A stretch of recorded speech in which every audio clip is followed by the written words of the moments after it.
औज़ुबिल्लाहि मिनश्शैतानिर्रजीम बिस्मिल्लाहिर्रहमानिर्रहीम। सर, आज की वीडियो में हम दो बहुत छोटे से टॉपिक्स डिस्कस करेंगे। दो छोटे से कॉन्सेप्ट्स हैं अकाउंटिंग के अंदर। अच्छा सर, पहली चीज़ ये है कि हम अकाउंटिंग में जो ट्रांजैक्शंस और इवेंट्स को रिकॉर्ड कर रहे होते हैं वो डायरेक्टली रिलेटेड होते हैं बिज़नेस ऑपरेशन से। जो कंपनी का day to day business operations होते हैं उससे डायरेक्टली रिलेटेड होते हैं वो ट्रांजैक्शंस और इवेंट्स जो हम रिकॉर्ड कर रहे होते हैं और अकॉर्डिंगली उसको फाइनेंशियल स्टेटमेंट्स में प्रेजेंट कर रहे होते हैं और डिस्क्लोज़ कर रहे होते हैं, राइट। अच्छा, यहाँ पे अकाउंटिंग हमें दो कॉन्सेप्ट्स देता है। एक है एक्सेप्शनल आइटम्स और दूसरा है एक्स्ट्रा ऑर्डिनरी आइटम्स। सर, ये एक्सेप्शनल आइटम और एक्स्ट्रा ऑर्डिनरी आइटम्स क्या हैं, हम देखते हैं। अच्छा सर, इसकी डेफिनेशन जो दी हुई है वो है कि exceptional items is the name given to the material items of income and expenses of such size, nature और incidents that disclosure is necessary in order to explain the performance of the entity.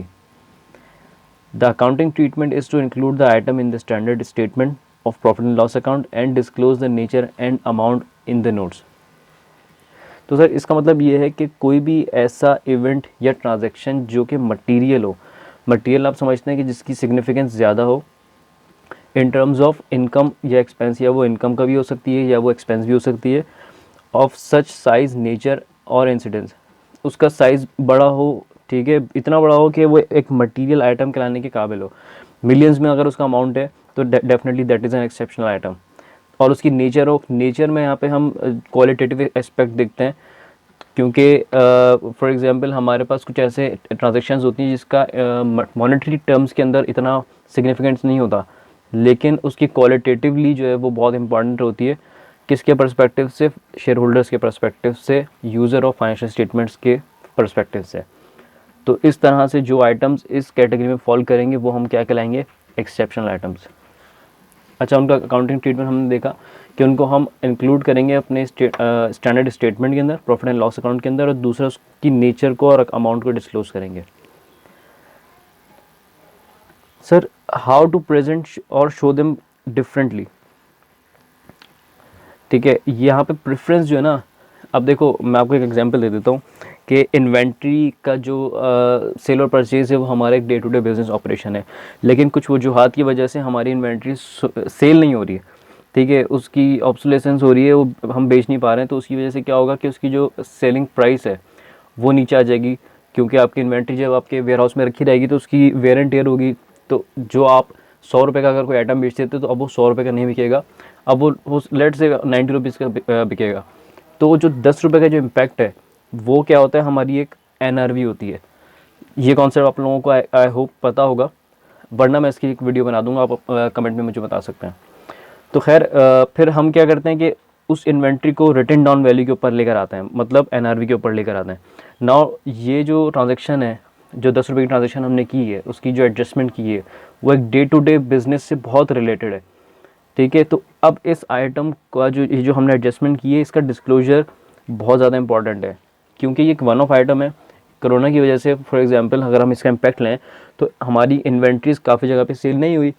तो अब इसका जो impact है ये हमने ले तो लिया, अकाउंटिंग ट्रीटमेंट तो कर दी, लेकिन इसको डिस्क्लोज़ करना भी जो है हमें लाजमी करना पड़ेगा।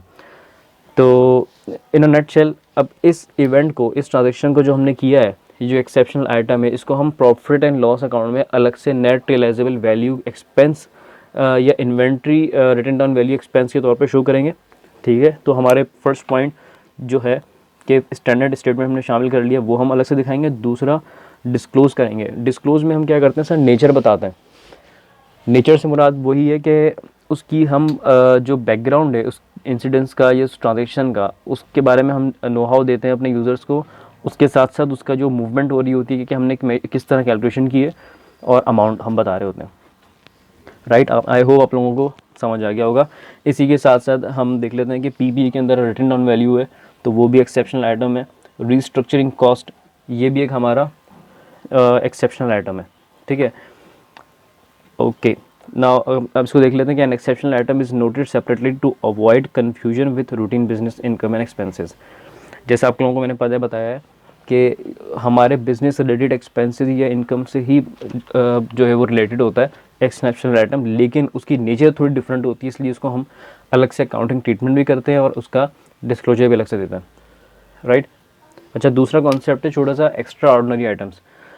जैसे नाम से जाहिर है कि एक्स्ट्रा ऑर्डिनरी, ऑर्डिनरी बिजनेस से हटके कोई ऐसा आइटम या इवेंट या ट्रांजेक्शन हो तो उसको हम कहते हैं एक्स्ट्रा ऑर्डिनरी आइटम। उसकी ट्रीटमेंट क्या है सर? उसकी ट्रीटमेंट थोड़ी सी मुख्तलिफ है। उसमें हम देखते हैं extraordinary items are not part of the company's day to day business. मतलब ये कि कंपनी के जो ordinary day to day business operations हैं, ordinary day to day business operation से हटके जो है जो भी आइटम्स हैं वो हमारे कहलाते हैं एक्स्ट्रा ऑर्डिनरी आइटम्स। इसमें कंफ्यूज नहीं कीजिएगा, एक्सेप्शनल आइटम जो हैं मैं आपको बता देता हूँ कि ये जो हमारे day to day business operation से रिलेटेड है और ये अदर देन दैट है। अब both of these amount items must be documented to provide investors and regulators with the accurate and informative financial statements। ये हम लोगों को मालूम है। An extraordinary item or on a balance sheet indicates a substantial gain or loss that is unlikely to be repeated। Now sir NRV जो होती है inventory की, वो तो इस साल भी है और पॉसिबल है कि नेक्स्ट ईयर भी हो जाए ड्यू टू सर्कमस्टांसेस। लेकिन जो एक्स्ट्रा ऑर्डिनरी आइटम है वो एक ही बार होगा, दोबारा नहीं हो सकता। ठीक है, वो वन ऑफ होता है, तो इस वजह से उसके ऊपर उसका impact for the current period के प्रॉफिट या लॉस के ऊपर बहुत ज़्यादा आता है। उसकी हम एग्जांपल देख लेते हैं कि a sale of part of a real estate could qualify. हमारे पास कोई बिल्डिंग थी, ठीक है, प्रॉपर्टी प्लांट इक्विपमेंट में, और हमने उसको कोई पार्ट सेल आउट कर दिया, उस पर हमें बहुत ज़्यादा प्रोसीड मिला है ड्यू टू रिवैल्यूएशन, जो भी हमारे पास रीज़न हो सकती है उसकी, तो उस पर हमने बहुत ज़्यादा गेन कमाया है। तो वो जो इवेंट है ना, अब वो ज़िंदगी में एक ही बार हुआ है, अब वैसा इवेंट दोबारा नहीं होगा उस पर्टिकुलर एसेट की वजह। वो जो पर्टिकुलर एसेट है उसका इवेंट दोबारा नहीं होगा। हो सकता है वैसा कोई और एसेट या बिल्डिंग हम सेल करें तो हो जाए, लेकिन ये पर्टिकुलर इवेंट दोबारा नहीं होगा इस नेचर का, राइट।